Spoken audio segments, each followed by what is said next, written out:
Hello बच्चों, कैसे हैं आप। मैं आपकी टीचर सुमन शर्मा एक बार फिर से अपने चैनल पर आप सभी बच्चों का स्वागत करती हूं और आशा करती हूं कि आप सब बच्चे फिट एंड फाइन होंगे। तो बच्चों, आज मैं आपके सामने कक्षा 8 प्रतिभा हिंदी पाठमाला से पाठ 2 3 सवाल समझाने जा रही हूँ। पाठ शुरू करने से पहले मैं कहना चाहूँगी, जो बच्चे पहली बार इस लिंक से जुड़े हैं प्लीज़ वो हमारे चैनल को लाइक करें, शेयर करें और सब्सक्राइब करें, जिससे समय समय पर आपको आवश्यक जानकारी मिलती रहे और हमें और अधिक बेहतर तरीके से मोटिवेशन मिले कि हम आपके लिए और आसान तरीके से अपनी कहानियों के अर्थ बता सकें। तो बच्चों, शुरू करते हैं कक्षा 8 प्रतिभा हिंदी पाठमाला से पाठ 2 3 सवाल। यह एक अनुदित कहानी है। हमें किस समय कौन सा कार्य करना चाहिए, इस प्रश्न का हल ढूंढने में हम व्यस्त रहते हैं, बिजी रहते हैं तथा वर्तमान में होने वाले कार्य से हमारा ध्यान भटक जाता है, यानी अपने काम को भूलकर हम भविष्य की चिंता में लग जाते हैं। इस कहानी में आए राजा के मन में भी 3 सवाल हैं, जिनका जवाब प्रसिद्ध साहित्यकार लियो टॉल्स्टॉय ने इस प्रकार से ढूंढा है। एक था राजा, वह बड़ा समझदार और धुन का पक्का था। वह जो सोचता उसका हल ढूंढकर ही चैन लेता। किसी भी काम में अपनी हार उसे बहुत अखरती।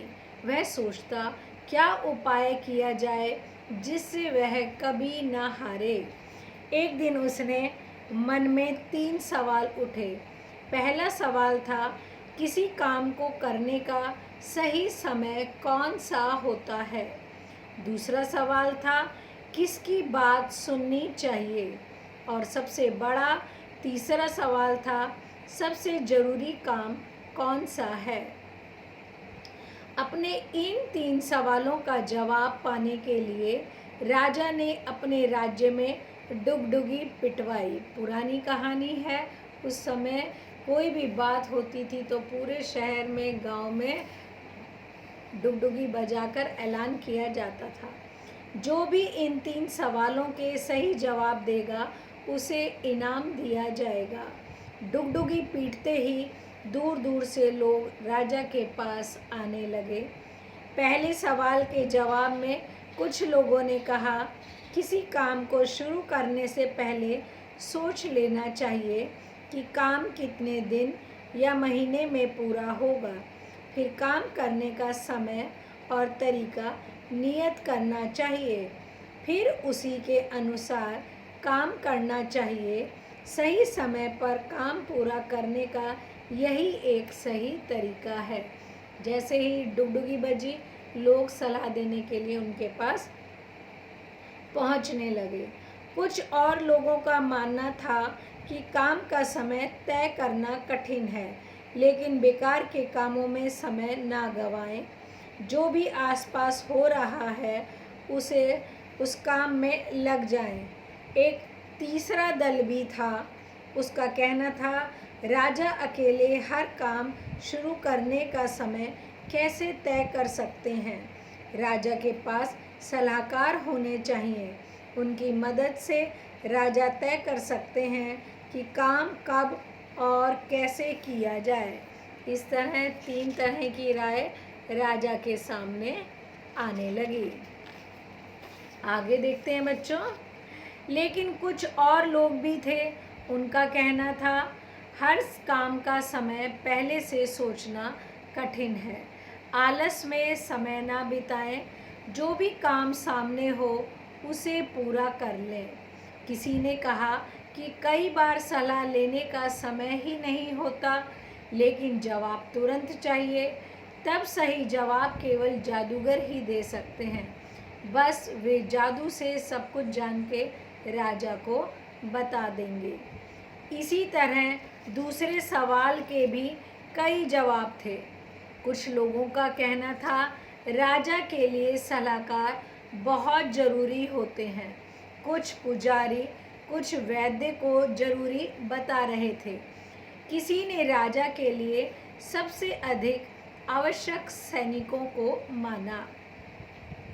तीसरे सवाल के जवाब में भी कई जवाब आए। सवाल था, सबसे जरूरी काम कौन सा है? कुछ ने कहा ज्ञान विज्ञान, तो कुछ ने कहा रणनीति, किसी और ने कहा दान धर्म। सारे जवाब अलग अलग थे। राजा को एक भी जवाब सही नहीं लगा। राजा ने सुना था कि पास के जंगल में बरसों से एक साधु तप कर रहे हैं। वे केवल साधारण जनों से मिलते हैं। उनके ज्ञान की चर्चा बड़ी दूर दूर तक थी। अपने सवालों का जवाब पाने के लिए राजा ने मन ही मन उनसे मिलना तय किया। दूसरे दिन राजा ने राजसी पोशाक उतारकर साधारण कपड़े पहने। कुछ अंगरक्षकों को साथ ले लिया। घोड़े पे सवार होकर राजा जंगल की ओर चल दिया। काफ़ी देर तक पेड़ों के झुरमुट में उसे साधु की झोपड़ी दिखाई दी। राजा घोड़े से उतर गया। उसने अंगरक्षकों को वहीं खड़े रहने का आदेश दिया। फिर वह पैदल ही साधु के पास पहुंचा। राजा ने देखा साधु बड़ी लगन से झोपड़ी के सामने की जमीन खोद रहे हैं। उनका शरीर दुबला पतला था। कुंदाल से खोदते समय वे जोर जोर से सांस ले रहे थे। राजा को पास आता देखकर साधु रुक गए। उन्होंने राजा का अभिवादन किया, फिर अपने काम में लग गए। राजा बोला, मैं आपके पास अपने कुछ सवालों के जवाब पाने की आशा में आया हूँ। मेरा पहला सवाल है, किसी काम की शुरुआत करने के लिए सही समय कौन सा है? दूसरा, मुझे किन पर ज़्यादा ध्यान देना चाहिए? और तीसरा, यह कैसे पता लगे कि सबसे अधिक ज़रूरी काम क्या है? मुझे सबसे पहले क्या करना चाहिए? सवाल सुनकर भी राजा के ये सवाल सुन के साधु ने कोई जवाब नहीं दिया। वे काम में जुटे रहे। राजा कुछ देर चुपचाप खड़ा देखता रहा। साधु कुंदाल चलाते, मिट्टी हटाते और हाफ उठते। यह देख राजा का मन पसीज उठा। वह बोला, आप कुंदाल मुझे दीजिए, कुछ देर मैं जमीन खोद दूंगा। साधु ने चुपचाप कुंदाल उसे थमा दी। खुद जमीन पर एक तरफ बैठ गया। 1 घंटा हुआ, दूसरा हुआ। राजा जमीन खोदता रहा। जब सूरज पेड़ों के पीछे छिपने लगा, तब कुंदाल एक तरफ रखकर राजा साधु से बोला, मैं आपके पास 3 सवाल लेकर आया हूँ। आपने मेरे सवाल का जवाब नहीं दिया। यदि आप मेरे एक भी सवाल का जवाब नहीं जानते तो मुझे बताएं, मैं लौट जाऊंगा। इतना सुनकर भी साधु चुप रहे। तभी किसी ने दौड़कर आने की आवाज़ सुनाई दी। साधु ने कहा, आओ देखते हैं कौन आया है।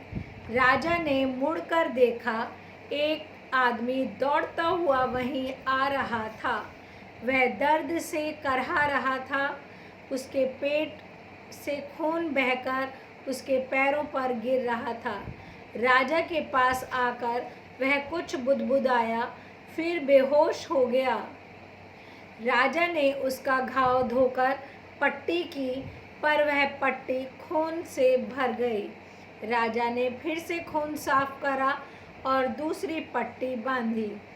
2-3 बार पट्टियां बदली, तब कहीं खून बहना बंद हुआ। उस आदमी को होश आया तो उसने पानी मांगा। राजा ने ताज़ा पानी लाकर उसे पिलाया। शाम ढल आई थी। हवा ठंडी हो चली थी। बाहर लेटा हुआ आदमी ठंड से कांप उठा। राजा और साधु ने मिलकर उसे झोपड़ी के भीतर सुलाया। वह आंखें बंद किए चुपचाप बिस्तर पर लेटा रहा। यह सब करते करते राजा बहुत थक गया था। देहरी पर बैठते ही वह गहरी नींद में सो गया। अगले दिन सुबह उसकी आंखें खुली तो उसे समझ न आया कि वह कहाँ है। सामने लेटा हुआ घायल आदमी कौन है, वह उसे एकटक देखता रहा। धीमी कमज़ोर आवाज़ में उस आदमी ने राजा से कहा, मुझे माफ़ कर दीजिए।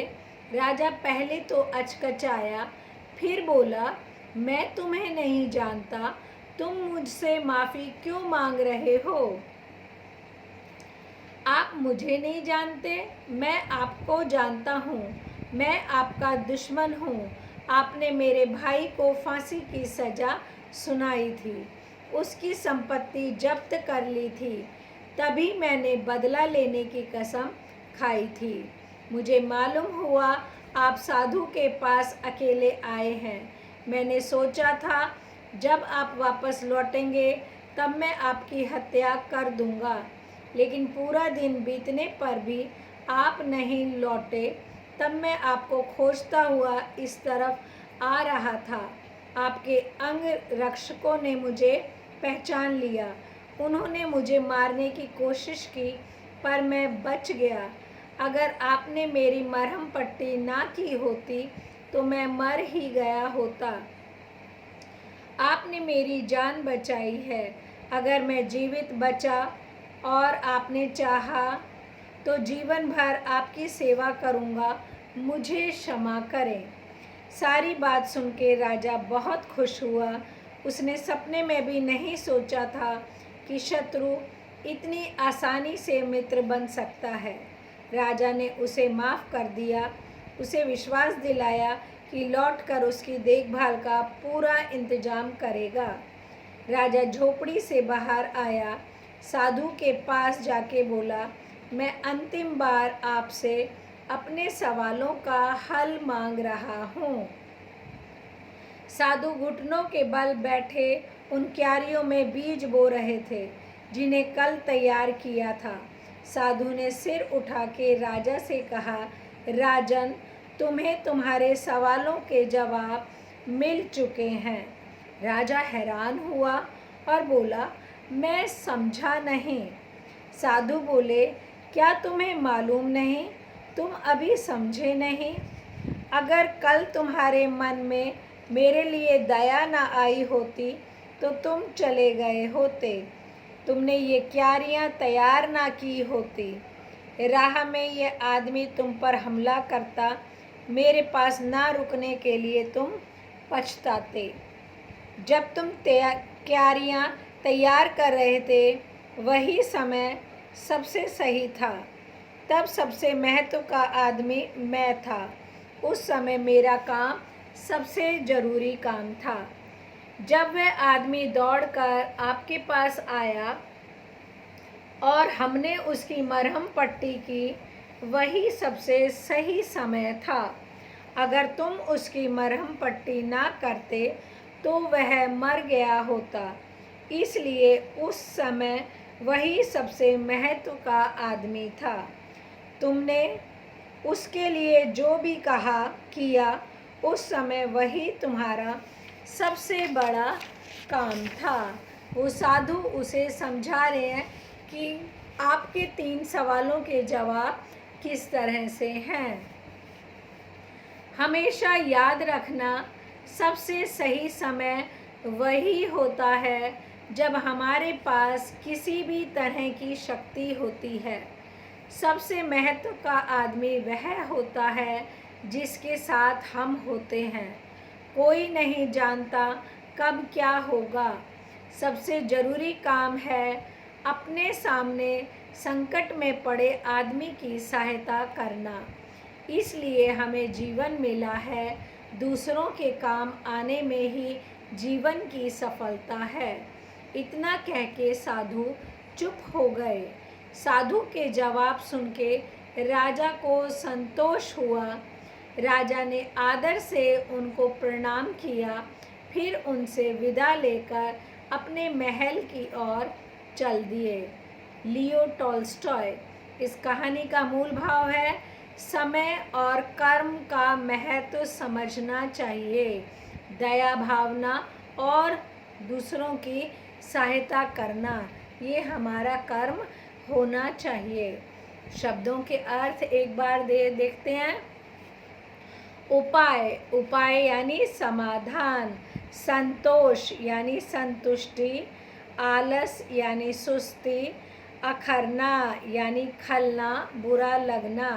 डुगडुगी पिटवाना, डुंगी बजाते हुए सार्वजनिक रूप से सूचना देना।